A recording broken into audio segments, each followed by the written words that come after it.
अस्सलाम वालेकुम स्टूडेंट्स, क्या हाल है? उम्मीद है खैरियत से होंगे। आज हम स्टार्ट करने जा रहे हैं मोनोहाइड्रॉक्सी अल्केन्स और अल्कोहल्स, यानी मोनोहाइड्रॉक्सी अल्केन्स को अल्कोहल भी बोलते हैं। और ये चैप्टर है हमारे पास 23 और इम्पोर्टेंट बात ये है कि ये एक लॉन्ग क्वेश्चन का चैप्टर है। यानी अब आप लॉन्ग क्वेश्चन के चैप्टर को पढ़ेंगे। ये तकरीबन हमारा थर्ड पेयर चल रहा है। आपको 2 पेयर्स करने होते हैं, जो बच्चे कम तैयार करते हैं उनके लिए ये केमिस्ट्री कंप्लीट हो चुकी है और जो लोग मुकम्मल करना चाहते हैं उनके लिए ये थर्ड पेयर भी आ रहा है। अच्छा जी, तो इसमें हमारे पास पहला नंबर पर जो आता है वो है मैन्युफैक्चरिंग ऑफ इथाइल अल्कोहल, यानी इथाइल अल्कोहल को तैयार करने के तरीके क्या हैं। अच्छा, इससे पहले हम अल्कोहल्स के बारे में थोड़ा बहुत इंट्रोडक्शन अपने लास्ट चैप्टर्स में ले चुके हैं। तो वहाँ पर अगर आपने नहीं देखा तो अपने जो हाइड्रोकार्बन्स का चैप्टर है, ऑर्गेनिक केमिस्ट्री जहाँ पर है, वो आप थोड़ा-सा चेक कर सकते हो अगर आपको नहीं आता। तो फिलहाल अगर आप अभी भी पढ़ रहे हो तो आपको सारा समझ में आ जाएगा इंशाल्लाह। यहाँ के हिसाब से सारा मैं एक्सप्लेन करूँगा।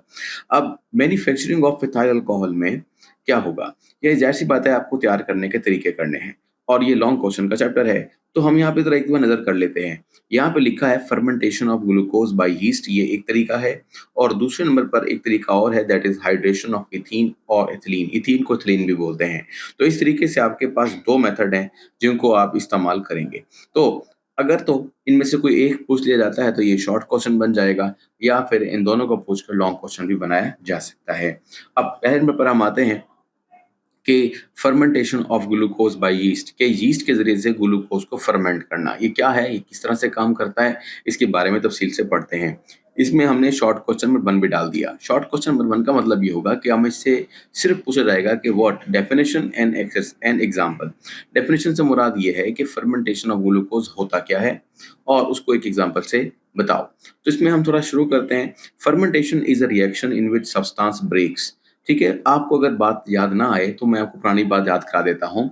हमने पढ़ा था ग्लाइकोलाइसिस। ग्लाइकोलाइसिस का मतलब था ग्लूकोज को तोड़ना। तो ग्लूकोज के तोड़ने के अमल को हम फर्मेंटेशन भी बोलते हैं। वो कैसे बोलते हैं? जब हम ये अमल ऑक्सीजन की गैर मौजूदगी में करते हैं। अगर ऑक्सीजन और ग्लूकोज मिलकर कार्बन डाइऑक्साइड और वाटर बनाए तो हमने उसका नाम रखा था रेस्पिरेशन। अब रेस्पिरेशन का क्या मतलब? थोड़ा-सा ज़रा मैं आपको समझा दूँ ताकि आपके ज़हन में पुरानी बात भी आ जाए और नई बात उसके साथ मिल जाए। उम्मीद है कि आपको पहले भी कुछ ना कुछ समझ में होगी। देखो बेटा, हमारे पास है ग्लूकोज़। अब हम क्या करते हैं? ग्लूकोज़ को ब्रेक करते हैं। ग्लूकोज़ को ब्रेक करते हुए हमें पहले बनाना पड़ता है पायरुविक एसिड। ये अभी अगर आपको नहीं भी आता तो कोई मसला नहीं है और फिर उसके बाद हम कुछ आगे बनाते हैं। अब वो कहता है कि पायरुविक एसिड को अगर आप ऑक्सीजन दे दो या सिंपल से कहो कि ग्लूकोज को ऑक्सीजन दे दो, तो वो बनेगा कार्बन डाइऑक्साइड, वाटर और एनर्जी, जिसको हमने क्या पढ़ा था? रेस्पिरेशन। लेकिन अगर हम ऑक्सीजन के बगैर ये अमल करें, मतलब ऑक्सीजन वहाँ पे मौजूद ना हो, तो आपके पास जो अमल होगा वो कहलाएगा एनारोबिक रेस्पिरेशन। ठीक है, अब आपके पास यहाँ पर हम एनारोबिक रेस्पिरेशन कर रहे हैं और एनारोबिक रेस्पिरेशन के 2 प्रोडक्ट्स हो सकते हैं। एक तो अल्कोहल और दूसरा आपके पास लैक्टिक एसिड। अब चाहे आपके पास लैक्टिक एसिड बने या अल्कोहल बने, इन दोनों प्रोसेसेस को हम बोलते हैं फर्मेंटेशन। ये एक और बात भी मैंने कही थी, एनारोबिक रेस्पिरेशन। ठीक है, अब आपको समझ में आया कि फर्मेंटेशन क्या हो सकता है? 2 तरीके से हो सकता है। अगर अल्कोहल बने तो उसे कहते हैं अल्कोहलिक फर्मेंटेशन और अगर लैक्टिक एसिड बने इसे कहते हैं लैक्टिक एसिड फर्मेंटेशन।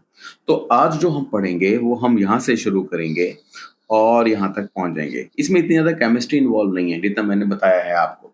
ठीक है, बस इसमें जस्ट वो छोटी-छोटी बातें लिखेगा और ग्लूकोज से क्या बनाएगा? अल्कोहल बनाएगा और कहेगा ये अमल फर्मेंटेशन कहलाता है। तो मैंने आपको सिंपल सी बात पहले ही ज़रा एक टेक्निकल तरीके से समझा दी है। अब आप वापस आ जाओ। तो यहाँ पर एक डेफिनेशन भी आ सकती है कि फर्मेंटेशन क्या है। तो ये भी आपके पास डेफिनेशन और एग्जांपल आ सकती है। कहते हैं fermentation is a reaction in which a substance break down into simpler substance in the presence of enzyme. उसने ये नहीं कहा in the presence of oxygen, उसने कहा एंजाइम, जिसमें यीस्ट आपको डालना पड़ेगा। यानी हम अगर यहाँ बात करें जो अभी हमने पढ़ा है, तो अगर फर्मेंटेशन के अमल में आपने अल्कोहल बनाना है तो फिर आपको इस्तेमाल करना पड़ेगा यीस्ट। ठीक है, लैक्टिक एसिड बनाना है तो आप स्पेशल बैक्टीरिया इस्तेमाल कर सकते हो। तो इसका मतलब ये हुआ कि आपने कौन सा रास्ता चुनना है, अल्कोहल बनाने का या आपने लैक्टिक एसिड बनाने का, ये डिसाइड करेगा एक तो ऑक्सीजन की मिकदार वहाँ पर होनी नहीं चाहिए, ओके, यानी ऑक्सीजन की मिकदार होनी नहीं चाहिए। दूसरे नंबर पर आपके पास यीस्ट होना चाहिए, तो आप इस रास्ते से होते हुए अल्कोहल बना लेंगे। तो ये था आपके पास एक सिंपल सा मतलब कि फर्मेंटेशन एक ऐसा अमल है इसमें हम यीस्ट की मौजूदगी में अल्कोहल तैयार कर लेते हैं ग्लूकोज से। ये अमल कहलाता है फर्मेंटेशन, या ये फर्मेंटेशन है। अब ये चीज़ बुक ने लिखा कि fermentation is a reaction in which a substance break down into simpler substance in the presence of enzyme present in the yeast. Preparation, अब इसकी एग्जांपल भी दे रहे हैं, प्रिपरेशन ऑफ योगर्ट ब्रेड, यानी आपने दही बनानी है, ब्रेड बनाना है, and ethyl alcohol are some examples of fermentation reaction. तो ये 2 नंबर का सवाल यानी शॉर्ट क्वेश्चन मुकम्मल होता है, इसके अंदर आपसे सिर्फ ये पूछा गया था कि फर्मेंटेशन क्या है, उसको एग्जांपल से बताओ। इसके बाद क्वेश्चन नंबर 2 हमने कर लिया। अगर आप चाहो तो क्वेश्चन 1 के साथ क्वेश्चन 2 भी जोड़ सकते हो। वहाँ पर तो उसने सिर्फ कहा सब्सटेंस, यानी एक सब्सटेंस को ब्रेक किया है। लेकिन अब हम यहाँ पर कह रहे हैं कि वो सब्सटेंस ग्लूकोज है, यानी ये एक एग्जांपल आ रही है थोड़ी ज़्यादा तफसील के साथ। तो glucose can be converted two ethyl alcohol in the presence of yeast. वही बात आ गई ना कि ऊपर उसने क्या बात की थी, ऊपर उसने बात की थी सब्सटेंस की, यानी ऊपर लिखा कि सब्सटेंस ब्रेक करेगा। अब वो कह रहा है कि ग्लूकोज ब्रेक करेगा और यीस्ट की मौजूदगी में करेगा, पहले उसने कहा, ठीक है ना। तो हमने अब ये कहा है कि यीस्ट की मौजूदगी में करेगा, लेकिन चूंकि ये जो फर्मेंटेशन है ये ग्लूकोज की है, तो ये एक टेम्परेचर सेंसिटिव है। तो यहाँ पर आपके पास टेम्परेचर है 35 डिग्री सेल्सियस, यानी ये आपने याद करना है, ये आपका एमसीक्यू के तौर पे भी रहेगा। कहता है and in natural and neutral और एसिडिक सोल्यूशन, एक ऐसी चीज जिसकी पीएच 7 हो या 7 से कम हो, इस तरह के एटमॉस्फेयर में या कह लो एनवायरनमेंट के अंदर ये रिएक्शन होगा। This fermentation reaction must be carried out in the absence of air. ये हमने बात पहले भी कर ली है कि अगर ऑक्सीजन आ गई तो फिर तो एरोबिक रेस्पिरेशन हो जाएगी, और अब हमने क्या करना है, एनारोबिक रेस्पिरेशन करनी है, या एनारोबिक कंडीशन करनी है टू ऑब्टेन इथाइल अल्कोहल। इसका नाम इथाइल अल्कोहल भी है, इसका नाम एथेनॉल भी है। Yeast contains an enzyme which act as a catalyst in this reaction, और यीस्ट डालना इसलिए जरूरी है कि यहाँ पर कैटलिस्ट की जरूरत पड़ती है। द बैलेंस केमिकल इक्वेशन नीचे दी गई है। अब आपने ये देखा कि अगर आप लॉन्ग क्वेश्चन लेकर चल रहे हो, तो अगर आप चाहो तो फर्मेंटेशन की अगर एक हेडिंग बनाकर देना चाहो तो दे सकते हो, अदरवाइज आप डायरेक्टली यहाँ से भी स्टार्ट कर सकते हो। रिएक्शन देना जरूरी है, तो इस तरीके से अगर आप यहाँ से लेकर, जैसे येलो कलर में मैंने बताया है, यहाँ से यहाँ तक ये सारा आप लिख दोगे तो भी आपका ये काम मुकम्मल हो जाएगा। ऊपर का हिस्सा मैंने फिलहाल इसलिए कट कर दिया क्योंकि आपको कम लिखना पड़े। अगर आप लिख सकते हो ज़्यादा तो लिखो, अच्छी बात है। अच्छा, फिर इसके बाद आगे चलो। अब हम आगे चलते हैं, तो ये छोटी सी लाइन, लेकिन उससे पहले ये रिएक्शन आपने कई दफ़ा पढ़ा हुआ है, मैं दोबारा से ज़रा हाईलाइट कर देता हूँ उसको। आपने ग्लूकोज लेना है C6H12O6, ये तो आपको पता चल गया। और फिर आपने क्या करना है, ये टेम्परेचर और कैटलिस्ट डालना है, ओके। फिर बनाना है इथाइल अल्कोहल या एथानॉल। आपने अगर आप भूल गए हैं तो थोड़ा सा मैं आपको समझा देता हूँ। मिसाल के तौर पर आपने पढ़ा था CH3CH2OH, इसे कहते हैं इतने से कोई इथाइल, और इसे कहते हैं अल्कोहल, यानी OH पार्ट को अल्कोहलिक पार्ट या फंक्शनल ग्रुप भी कहलाता है ये। अब ये इथाइल अल्कोहल है, इसको मिलाकर हमें लिखना है C2H5OH, ठीक है, ऐसे लिख लो वैसे लिख लो।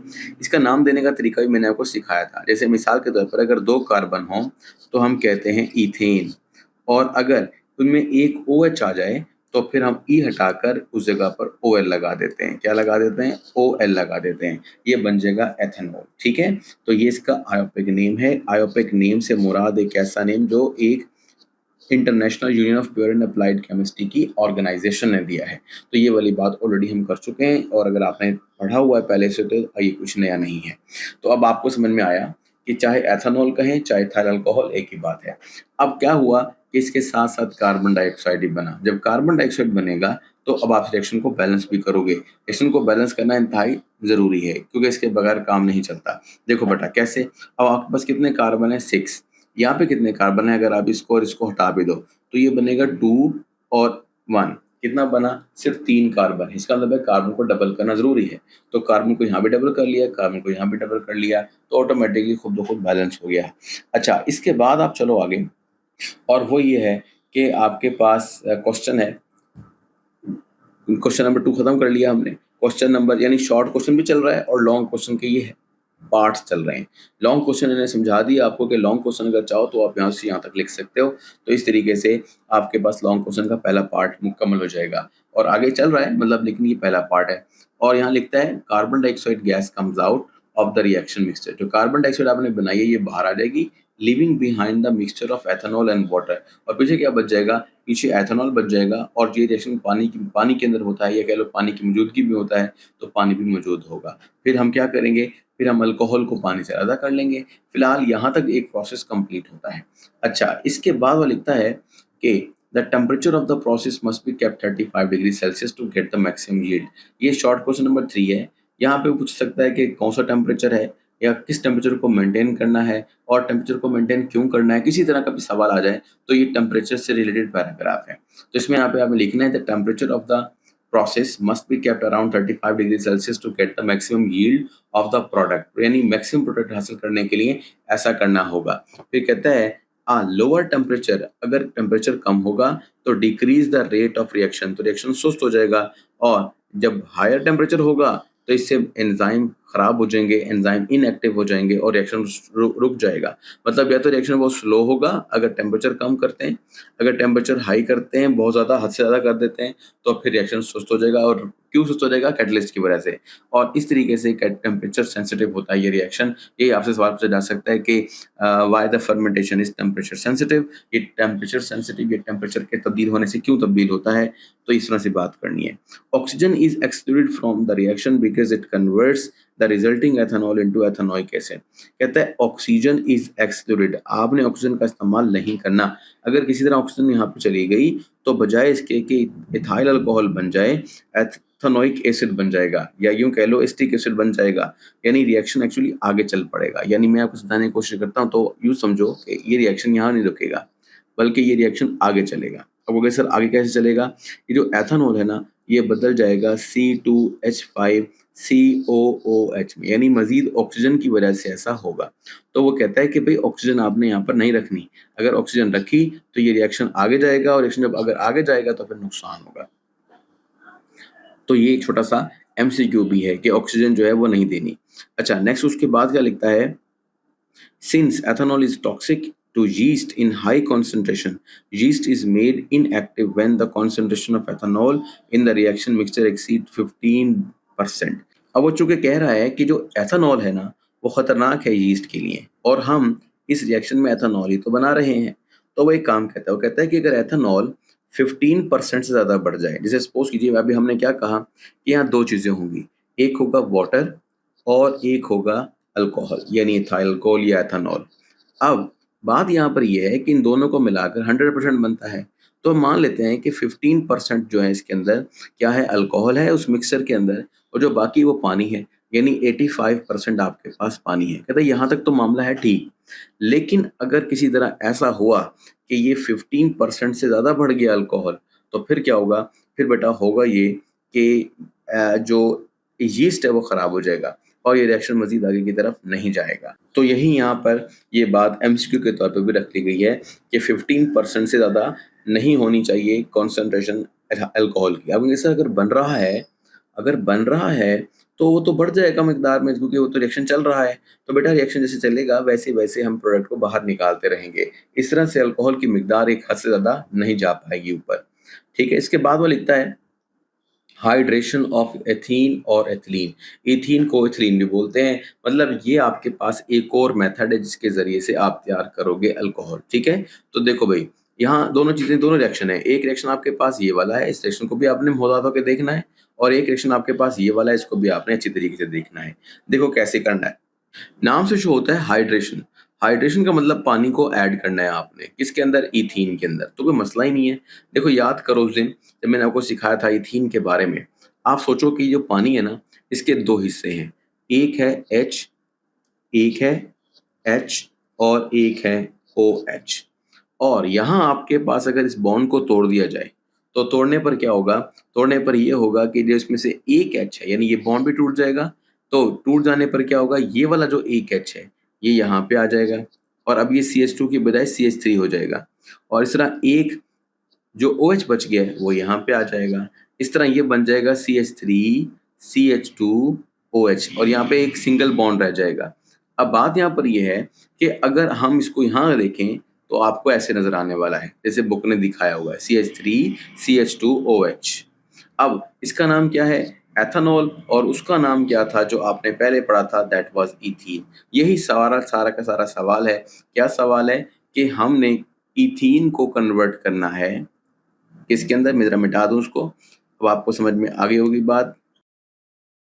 हमने ईथीन को कन्वर्ट किया वाटर की मौजूदगी में, या कह लो पानी से रिएक्शन करवाकर, और इस वक्त फॉस्फोरिक एसिड भी हमने डाला एज अ कैटलिस्ट, टेम्परेचर भी हाई रखा और एटमॉस्फेरिक प्रेशर भी 60 एटमॉस्फेरिक प्रेशर हाई रखा।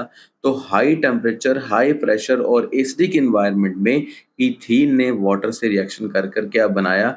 एथेनॉल। तो ये था एक सिंपल सा आपके पास रिएक्शन। इसको 4 दफ़ा लिखो, 5 दफ़ा लिखो, 10 दफ़ा लिखो। बेटा ये जितनी दफ़ा लिखोगे उतनी दफ़ा आपको रिएक्शन आएंगे, वरना रिएक्शन मिट जाएंगे आपके जहन से। आपको आ भी जाएं तो आपको परेशान करेंगे। ठीक है, अब देखते हैं बुक ने इस चीज़ को कैसे लिखा है। तो वो कहता है कि हाइड्रेशन, अगर सवाल शॉर्ट क्वेश्चन के तौर पे भी आ सकता है, ठीक है? तो उसमें पता कर सकता है हाइड्रेशन ऑफ अल्कोहल क्या है। तो उसमें आप जस्ट छोटा सा पैराग्राफ लिख दो और ये आपने ज़रूर लिखना है, इसके बगैर काम नहीं चलेगा। तो ये आपके पास शॉर्ट बन जाएगा। और अगर आप लॉन्ग क्वेश्चन लिख रहे हो तो आप पहले भी काफ़ी सारी चीज़ लिख चुके हो, तभी भी आप इतना लिख दोगे तो आपके लॉन्ग क्वेश्चन काफ़ी हद तक मुकम्मल होगा। लेकिन थोड़ी-थोड़ी बातें मज़ीद भी हैं, वो अगर आप ऐड कर दें तो लॉन्ग क्वेश्चन की सारी जो ज़रूरत है वो पूरी हो जाएगी।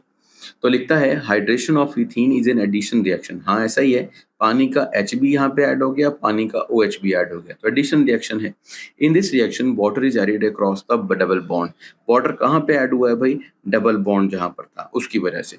The reaction is carried out by passing the mixture of the ethene and steam. देखो बेटा इथीन और ये जो आपके पास वाटर है ना, ये इन द प्रेजेंस ऑफ गैस है, तो आप कहोगे कि स्टीम भी है, इसका नाम मतलब आप लिख दें स्टीम।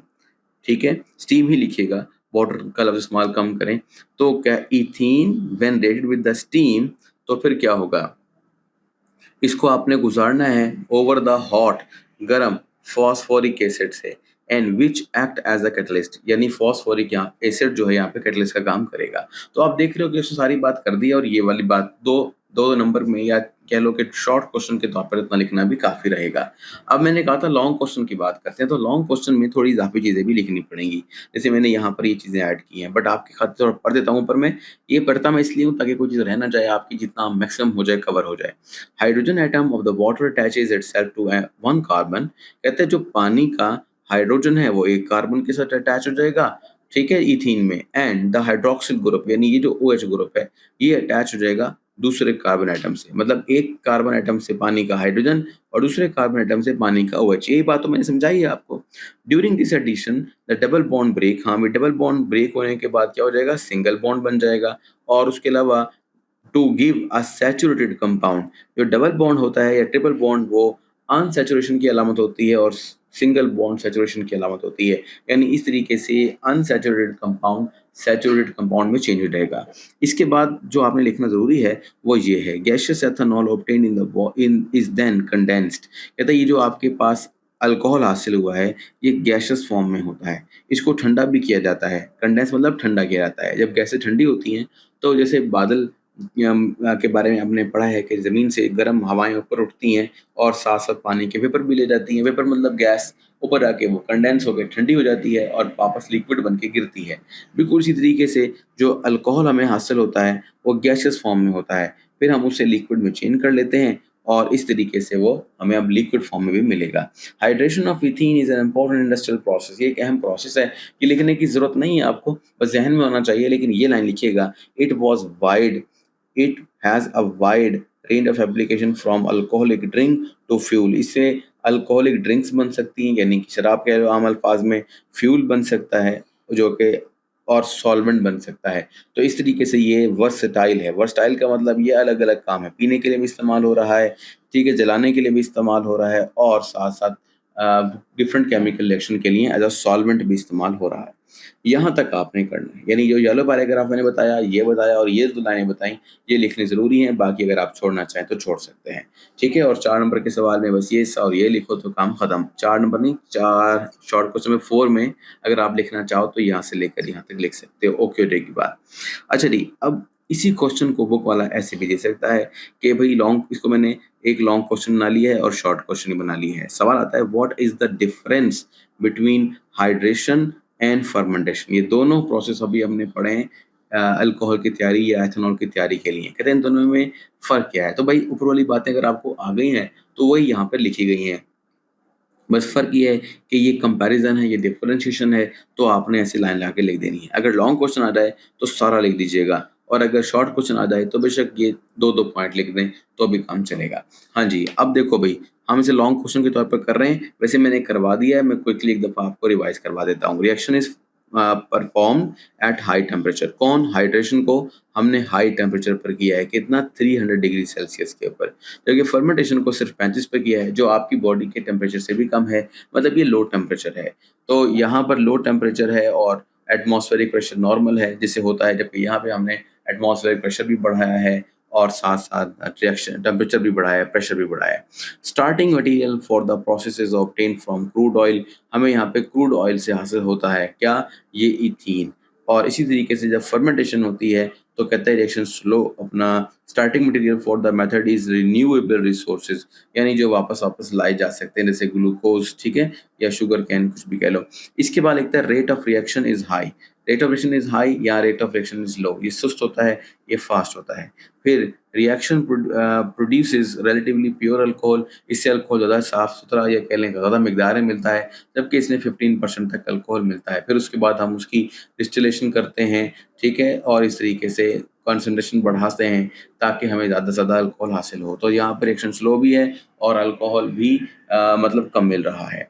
फिर लिखता है ethanol produced in this method is expensive. ज़ाहिर सी बात है, ये जो आपके पास जो रिएक्टेंट इस्तेमाल होते हैं वो महंगे हैं, ठीक है, यानी पेट्रोलियम से आ रहे हैं। जबकि यहाँ पर जो मेथड हम इस्तेमाल कर रहे हैं, ग्लूकोज, ये हर पौधा आपको बना कर दे सकता है, हर सब्जी में, हर फल में होता है। तो बात ये है कि ये एक सस्ता अमल है। तो सस्ता अमल है तो कम अल्कोहल है, महंगा अमल है तो ज़्यादा अल्कोहल है। अच्छा जी, ये अब आपके पास शॉर्ट भी हो गया। क्वेश्चन आ सकता है मिसाल के तौर पर अगर लॉन्ग क्वेश्चन आ जाए, मैंने यहाँ लिखा, तो आपको एग्ज़ाम्पल भी देनी चाहिए। यहाँ पर एग्ज़ाम्पल नहीं लिखी हुई। एग्ज़ाम्पल कहाँ है? एग्ज़ाम्पल ये है हाइड्रेशन की और एग्ज़ाम्पल है फर्मेंटेशन की, ये वाली। तो आपने ये भी साथ लिखनी है, मतलब आखिर में आप चाहो तो एक हेडिंग डालो एग्ज़ाम्पल और यहाँ इसकी एग्ज़ाम्पल लिखो और यहाँ पर इस प्रोसेस की एग्ज़ाम्पल लिखो। तो इस तरह से ये अच्छा लॉन्ग क्वेश्चन बन जाएगा। जो बच्चे परेशान रहते हैं कि सर ये ऊपर से तो बहुत ज़्यादा बता दिया आपने, फिर क्या करें? क्या ऊपर वाला भी लॉन्ग तैयार करें? अगर तो आपको ऊपर वाला लॉन्ग समझ में आ गया है, आसानी से आ जाता है, तो आप उसको अल्फाजों में लिख लो। लेकिन अगर क्वेश्चन डिफरेंशिएट करके आता है या नहीं भी आता है, तो भी आप ये वाला हिस्सा लिख सकते हो। लेकिन मैंने बता दिया कि लॉन्ग क्वेश्चन में इनके साथ इनकी एग्ज़ाम्पल ज़रूर डालिएगा। एग्ज़ाम्पल के बगैर काम नहीं चलेगा। इधर भी एग्ज़ाम्पल डालनी है, इधर भी एग्ज़ाम्पल डालनी है। अच्छा भई, अब आ जाए नेक्स्ट पार्ट की तरफ, that is combustion of alcohol, कि अल्कोहल का जलाना कैसे होता है।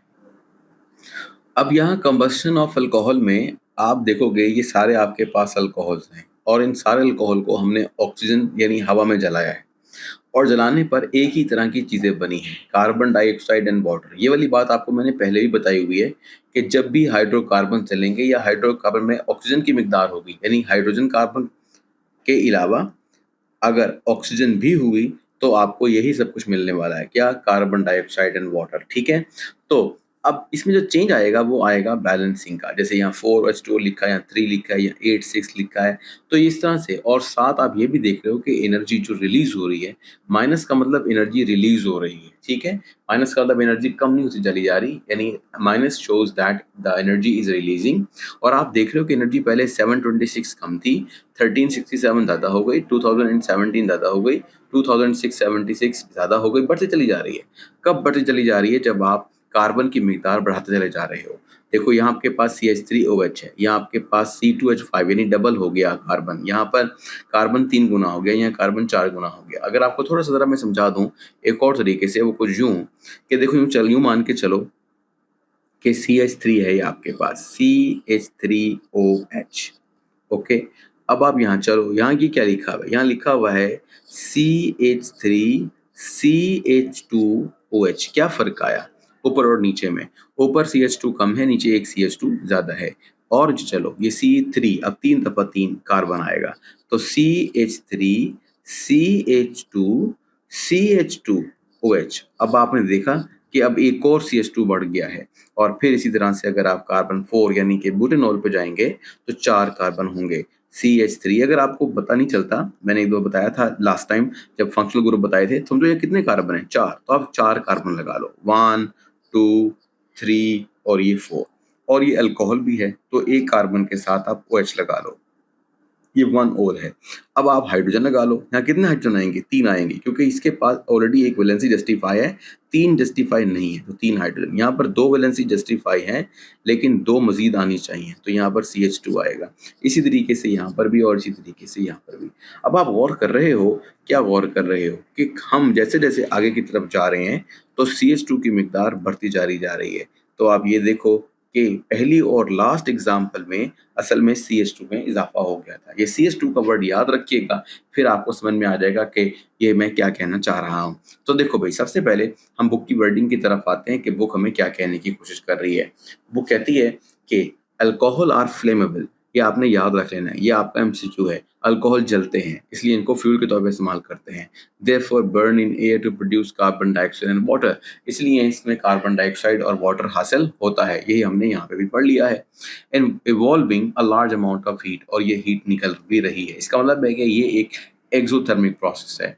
मेथनॉल, एथनॉल, देखो बेटा इसका नाम क्या है? Methyl alcohol, ethyl alcohol, propyl alcohol, butyl alcohol. ये तो सिंपल सिंपल सी अल्काइल हैलाइड के नाम, अल्काइल अल्कोहल के नाम पर हमने ये बात कर दी। अगर आपको समझ नहीं आ रही तो इसमें कितने कार्बन है? एक कार्बन है, तो ये मीथेन का अल्कोहल होगा। मेथनॉल, ये 2 कार्बन है, 2 कार्बन कहते हैं इथ, इथेन का ई हटाकर OL लगा दो, ethanol. Propanol, butanol, pentanol, hexanol, heptanol, तो बना लो, सब बन सकते हैं। तो वो लिखता है मेथनॉल, ये रहा, फिर लिखता है एथेनॉल, जी ये रहा, फिर लिखता है 1 प्रोपेनॉल। 1 प्रोपेनॉल का मतलब है कार्बन नंबर 1 के ऊपर, कार्बन नंबर 1 के ऊपर OH लगा हुआ है, तो ये आपके पास 1 प्रोपेनॉल। अगर यहाँ OH लगा होता तो ये बन जाता 2 प्रोपेनॉल। अच्छा, फिर उसके बाद एक और वो लिखता है ऑल बर्न, सब के सब जलते हैं, इसका नाम क्या है? इसका नाम है 4 ब्यूटेनॉल। ब्रास 4 नहीं, बल्कि कार्बन नंबर 1 पर आपके पास अल्को OH लगा हुआ है, तो 1 ब्यूटेनॉल। जैसे ऊपर लिखा है ना 1 प्रोपेनॉल, तो इसका नाम है 1 ब्यूटेनॉल। तो आपने टेंशन नहीं लेनी, जो नाम आए हैं एटलीस्ट वो याद होने चाहिए, बाकी चीज़ें साथ साथ मैंने बतानी है आपको। पहले भी मैंने आपको एक लिंक दिया था, वो बहुत ही ज़बरदस्त लिंक है, उसका पहला 20-25 मिनट भी आप सुन लेते हैं तो आपको बहुत सारा आयोपिक नोमेनक्लेचर रहता है, उसका लिंक मैं डिस्क्रिप्शन में डाल दूंगा, वहां से आप देख सकते हो। The balanced equation of the combustion of alcohol are given below, कहता है अब इन सारे रिएक्शंस को ऐसे लिखना है जैसे लिखा हुआ है। अब इसमें जो चीजें इंपॉर्टेंट थी वो बता दी हैं कि ये प्रोपेन, इसको हम बेटा मेथनॉल भी बोल सकते हैं, ठीक है, मिथाइल अल्कोहल भी। मेथनॉल, एथेनॉल, प्रोपेनॉल, ब्यूटेनॉल, ये आपके पास 4 अल्कोहल हैं, चारों के चारों को जलाया गया है और चारों के चारों से एनर्जी भी हासिल हुई है और प्रोडक्ट भी सेम हासिल हुआ है। अब इस चीज़ को हम आगे लेके चलते हैं। अच्छा, अब यहाँ पर चूंकि मैंने इसको शॉर्ट क्वेश्चन नंबर 6 का है, तो अगर आप कंबशन करना चाहो और आपका टाइम कम हो तो बेटा आप इतना लिख लो, ठीक है। उसके बाद आप ये 3 एग्जाम्पल लिख दो तो भी काफ़ी है, यानी एक एग्जाम्पल को आप छोड़ सकते हो, या आपको टाइम बहुत ही कम है तो बेटा फिर आप 2 एग्जाम्पल कर देना, बस इतना सा हो सकता है, लेकिन साथ एनर्जी जरूर लिखिएगा।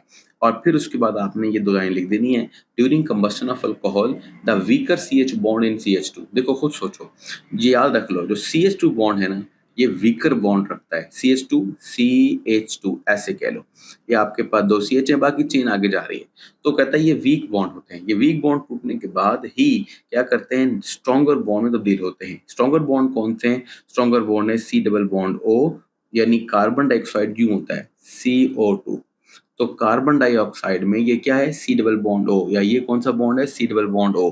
तो कहता है ये स्ट्रॉन्ग बॉन्ड है। और OH बॉन्ड, भाई OH बॉन्ड किसमें होता है? पानी के अंदर, पानी में होता है H और OH।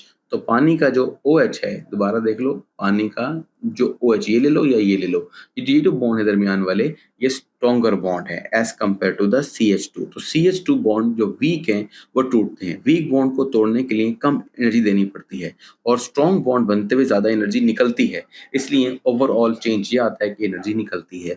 और यही वो कहना चाह रहा है कि stronger CO and OH bond are formed in carbon dioxide and water respectively. Carbon dioxide में CO बॉन्ड डबल बॉन्ड होता है और H2O में OH सिंगल बॉन्ड होता है। इस तरीके से ये बॉन्ड जो स्ट्रॉन्गर बॉन्ड है बनते हैं, ज़्यादा एनर्जी निकलती है और कम एनर्जी दाखिल होती है और इस तरह से ये रिएक्शन कहलाए एक्सोथर्मिक। तो ये बेटा आपका शॉर्ट क्वेश्चन कंप्लीट हो गया।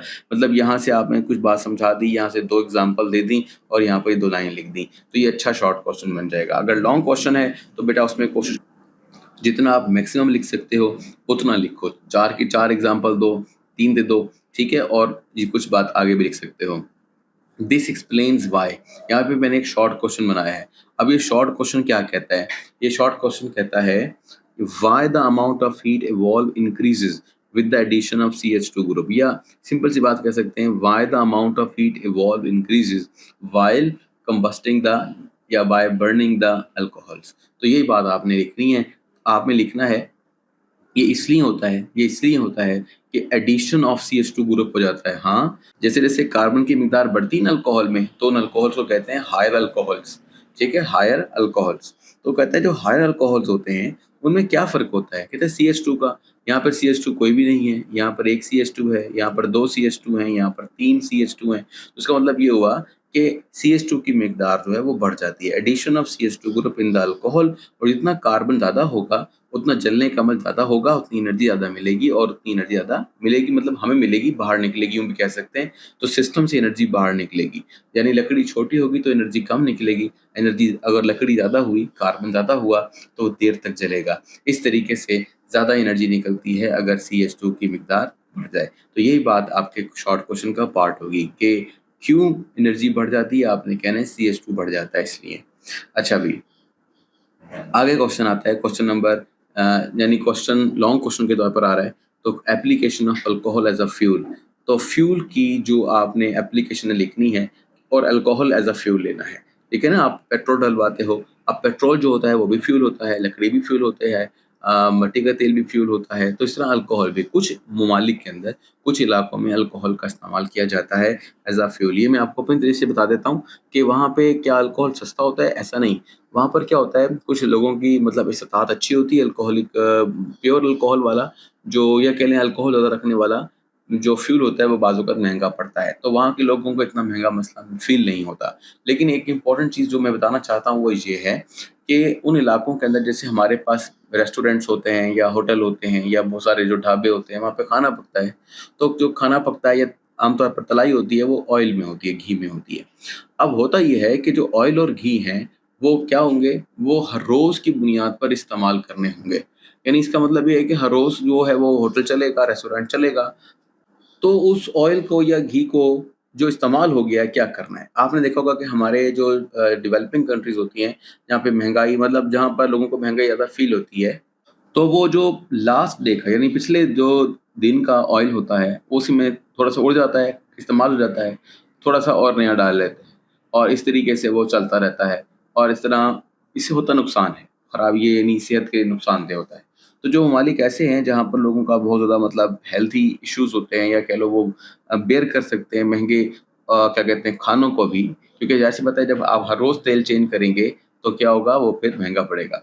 तो अब वो पुराना वाला तेल क्या करेंगे? पुराने वाले घी का क्या करेंगे? तो वहाँ पर एक सर्विस होती है, वो आती है, वो सारा ऑयल और घी जो आज इस्तेमाल हुआ है, वो आज ही शाम को, रात को, देर तक, तो वो मशीनों से निकाल कर ले जाते हैं और ले जाने के बाद अब उस ऑयल के अंदर बहुत सारा क्या है, कार्बन, हाइड्रोजन की मिकदार है, उससे अल्कोहल बनाया जा सकता है, यानी फ्यूल बनाया जा सकता है। तो इस तरीके से उस ऑयल का इस्तेमाल यानी वो वैसे तो उन्हें फेंकना था, लेकिन क्या हुआ है वो उसका एक बेहतर इस्तेमाल हो गया और फ्यूल के तौर पर इस्तेमाल हो गया है। तो ये अगर आप कहते हैं सर अल्कोहल से गाड़ी कौन चलाता है, तो मैंने आपको समझाया कि उन ममालिक के अंदर जहाँ पर पैसे की ज़्यादा किल्लत नहीं है, वहाँ पर अल्कोहल का इस्तेमाल फ्यूल यानी कि वहाँ पे ऐसे इंजन बनाए जाते हैं जो अल्कोहल से या अल्कोहल की मदद से चलते हैं। इसी तरह इंडिया में भी आपने आजकल सुना होगा कि वहाँ पे 10 पहले तो कुछ परसेंट थी, 10 से भी कम थी, अब 10 टू 15% अल्कोहल वाला वो अल्कोहल मिक्स कर कर क्या कर रहे हैं, अपना पेट्रोल बना रहे हैं या उसका इसकी खपत को पूरा कर रहे हैं।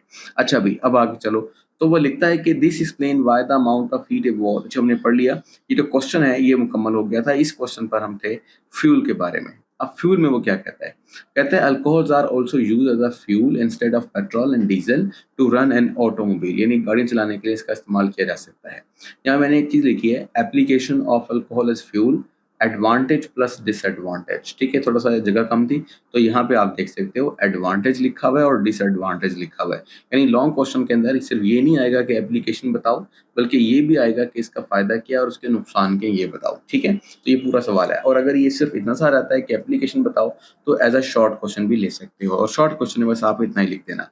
तो यहाँ पे लिखता है alcohol are also use as a fuel instead of the petrol and diesel to run an automobile. The first four aliphatic alcohol, first four जो अभी हम पढ़ कर आए हैं, ये जो आपके पास मेथनॉल, एथेनॉल, प्रोपेनॉल, ब्यूटेनॉल, इसके बारे में बात हो रही है। तो कहता है जो फर्स्ट फोर हैं हमारे पास, जिनका नाम मेथनॉल, एथेनॉल, प्रोपेनॉल, ब्यूटेनॉल है, have such properties which make them suitable to be used in internal combustion engine. Internal combustion engine, गाड़ियों के इंजन या मोटरसाइकिल के इंजन को यहाँ उसके अंदर जलने का अमल होता है, इंटरनल कंबस्शन इंजन कहते हैं। तो कहता है वहां पर ये अल्कोहल इस्तेमाल किए जा सकते हैं। तो 2 नंबर का सवाल मुकम्मल हो गया। अब आती है बात एडवांटेज एंड डिसएडवांटेज की। इसका फायदा क्या है इस्तेमाल का और नुकसान क्या है। अल्कोहल, फायदा ये है, alcohols are obtained from the renewable resources. ऐसी चीजें से हासिल होते हैं जो चीजें कभी खत्म नहीं होंगी, वापस वापस आ जाती हैं। बर्न, जैसे देखो लकड़ी है, वापस आना उसका मुश्किल है। जंगलात जब काट लिए जाएं तो उतनी तेजी से जंगल नहीं बनते। या जंगल से ज्यादा अच्छी जो लकड़ी, या लकड़ी से ज्यादा बेहतर एग्जाम्पल है वो है फॉसिल फ्यूल। फॉसिल फ्यूल का मतलब ये है कि जमीन के अंदर जो कोयला है, तेल है, गैस है, वो वापस तो बिल्कुल ही नहीं आएगी, ठीक है। जंगलात का भी दोबारा उगाना आसान नहीं है, अगर उगाए जाएंगे तो जंगलात बनेंगे, वरना जंगलात काटते रहें तो वो दोबारा दोबारा खुद ब खुद नहीं उग जाते हैं, ठीक है। उनके उगने की रफ्तार बहुत थोड़ी होती है। तो बहरहाल बात यह है कि कोल, ऑयल और गैस रिन्यूएबल रिसोर्सेज नहीं है, इसलिए जब उनका इस्तेमाल हो जाता है तो फ्यूल खत्म हो जाता है। जबकि ये जो हम अल्कोहल जिससे बना रहे हैं वो रिन्यूएबल रिसोर्सेज है, जैसे ग्लूकोज, वो तो दोबारा से फोटोसिंथेसिस करेंगे, उससे ग्लूकोज बन जाएगा। Alcohols are obtained from renewable resources, तो ये फायदा हो गया। Burning of alcohol does not proceed या प्रोड्यूस ऑक्साइड्स ऑफ सल्फर, चूंकि इसमें सल्फर ही नहीं होता, ठीक है, इस वाले फ्यूल में सल्फर है नहीं, C2H5OH, सल्फर तो है नहीं, तो क्या होगा, सल्फर के ऑक्साइड नहीं बनेंगे, जो हम पढ़कर आए हैं कि काफी हद तक नुकसानदेह हो सकते हैं, जैसे कि SO2, SO3 वगैरह। फिर alcohols have high fuel efficiency, इसका ये फ्यूल एफिशिएंसी अच्छी है, जल्द यानी जल्दी जल्द चला जाता है, इसमें प्योरिटी ज़्यादा होती है as compare to the petrol और डीजल।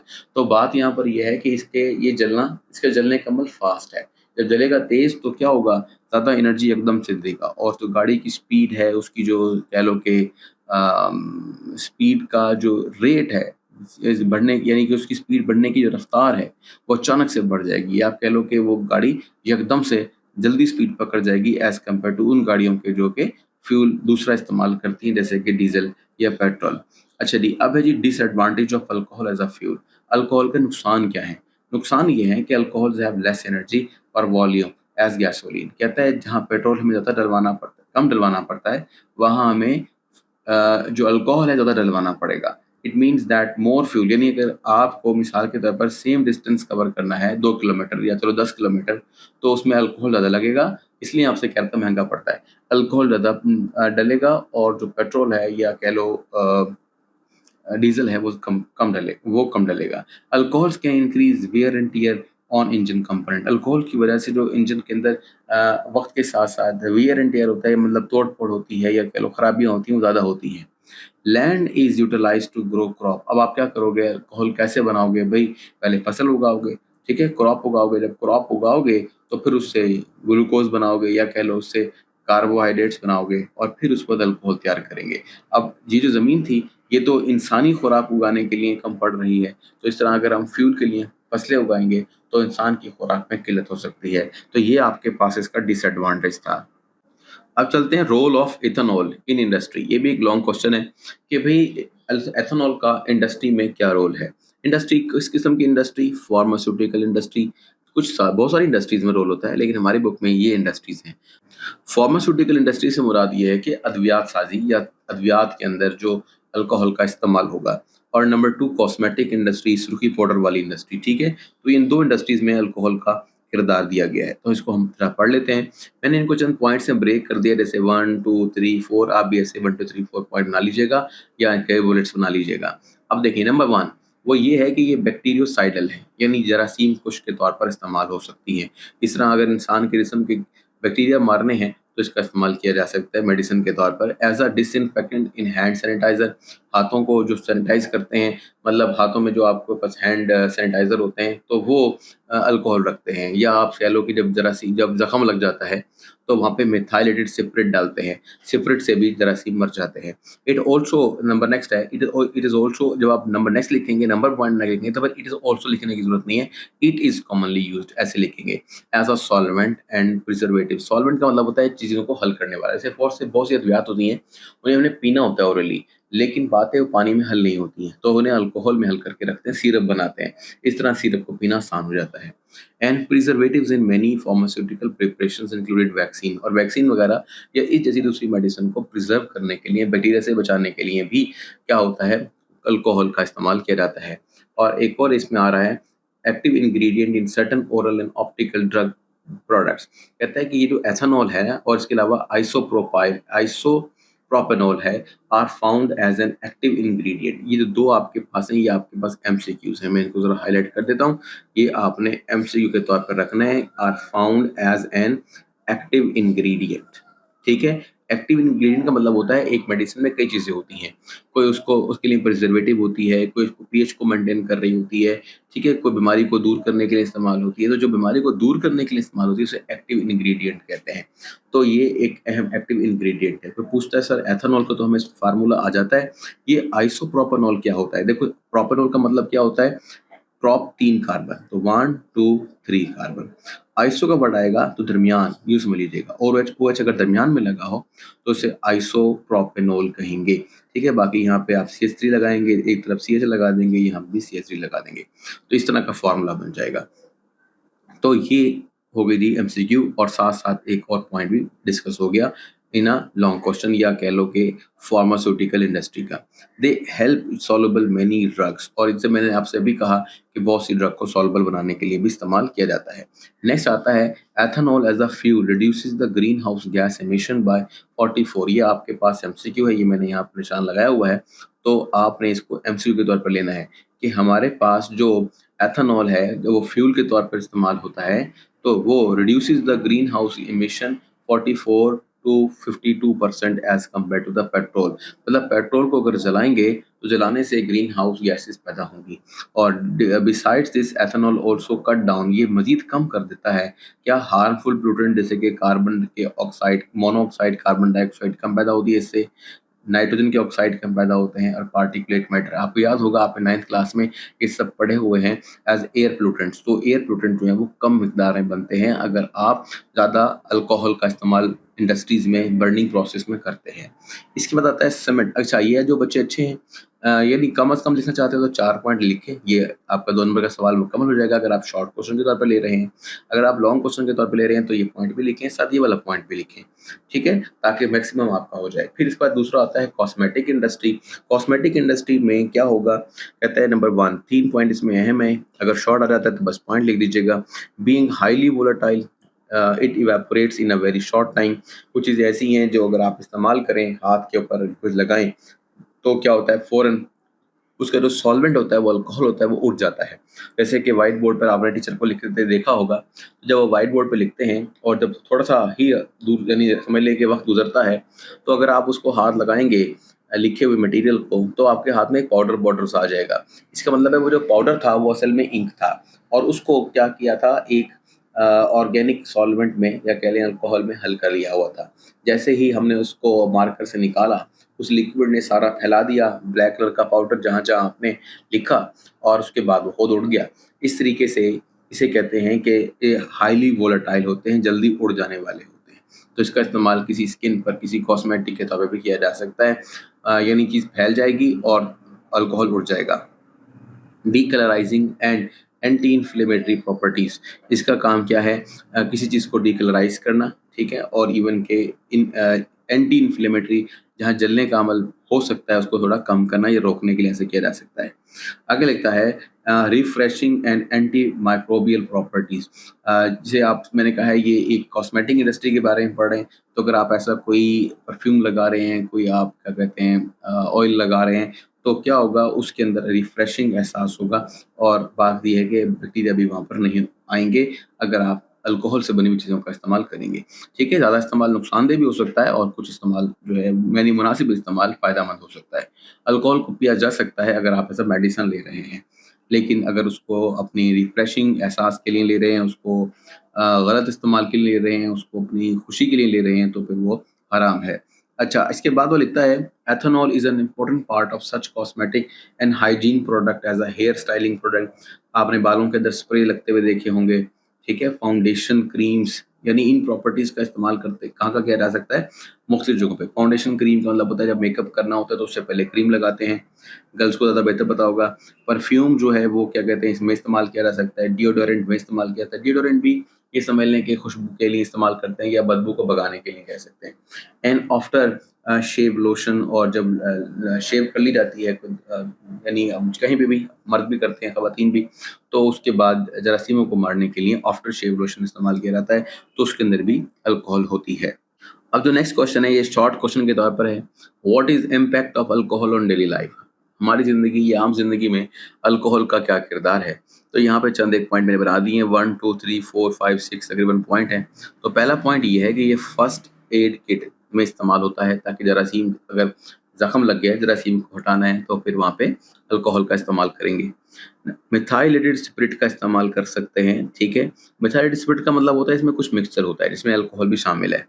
फिर नंबर 3 पर या नेक्स्ट बात में लिख सकते हैं, antiseptic for dressing of the wounds. ज़ख्म को अगर आपने ड्रेस करना है, पट्टी बांधनी है, तो उस वक्त इसका इस्तेमाल किया जा सकता है। An antidote for a snake bite, अगर स्नेक बाइट हो जाए, डंग मार दे सांप, तो उसके लिए भी एंटीडोट में या कह लें उसके खिलाफ, जहर के खिलाफ लड़ने वाली मेडिसिन में अल्कोहल का इस्तेमाल होता है। आगे लिखता है, use as a high efficiency of fuel to drive vehicles, और इसकी चूँकि एफिशिएंसी बहुत अच्छी होती है, इसलिए अगर आप इसे व्हीकल में, गाड़ियों में इस्तेमाल करते हैं, तो उसकी जो स्पीड है, उसकी जो पिकअप है, वो बहुत अच्छी रहेगी।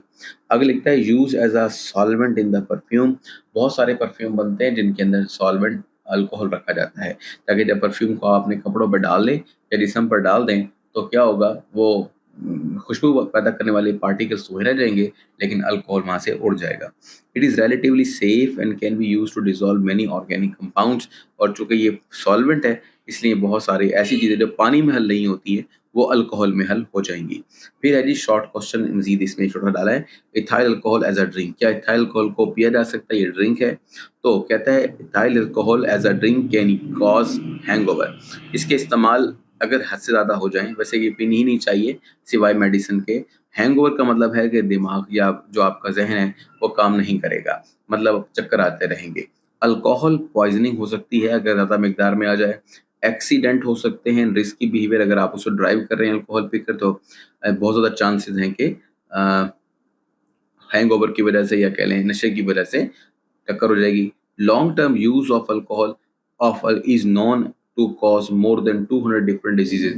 200 से ज़्यादा बीमारियाँ हो सकती हैं अगर अल्कोहल का इस्तेमाल मुसलसल किया जाए तो। इसलिए अल्लाह ताला ने हमारे लिए इसको हराम करार दिया है। तो बेटा यहाँ पर ये से सारा कंप्लीट होता है। उम्मीद है कि आपको ये समझ में आ गया होगा। इतना मुश्किल चैप्टर नहीं था। मैंने थोड़ा-सा आपको आपके सामने गो थ्रू कर दिया है। इसमें कोई ऐसा मुश्किल सिवाय चंद एक जो क्या कहते हैं रिएक्शंस हैं, इनको आपने बार-बार करना है, थोड़ा मुश्किल हो सकते हैं उन बच्चों के लिए जिन्होंने पहले कभी नहीं किया, वरना इतने मुश्किल भी क्वेश्चन नहीं है। मतलब ये जितने क्वेश्चन भी मुश्किल नहीं है, इनके अंदर दी जाने वाली इक्वेशंस भी कोई इतनी मुश्किल नहीं है। बाकी अगर फिर भी कोई आपको चीज़ मुश्किल लगती है, समझ नहीं आती है, तो मुझे ज़रूर जो है राइट करके बताएँ कि सर ये जो है ना हमें समझ नहीं आ रही है, ये वाला पॉइंट पता नहीं चल रहा। बाकी एक्सरसाइज़ेज़ का मैंने कहा है आपको कि जैसे ये बुक खत्म हो जाती है, तो जैसे-जैसे आप मुझसे पूछेंगे सवालात, अगर मुझे लगेगा कि आपको काफ़ी हद तक क्वेश्चन नहीं आ रहे हैं या एक्सरसाइज़ नहीं आ पा रही है, तो फिर वो आपको मैं करवा दूँगा, और मैं करवाऊँगा इंशाल्लाह, इसका नोट्स भी आपको दे दूँगा।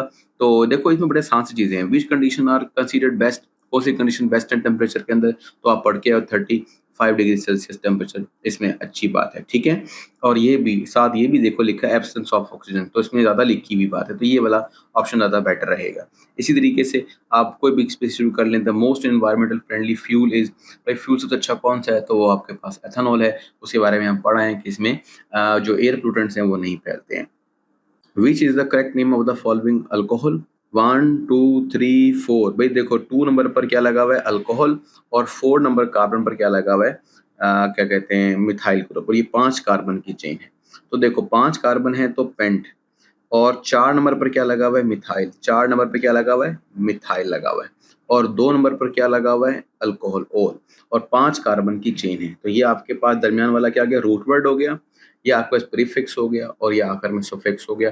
तो इस तरीके से ये सवाल ऐसे मुकम्मल करना है आपने।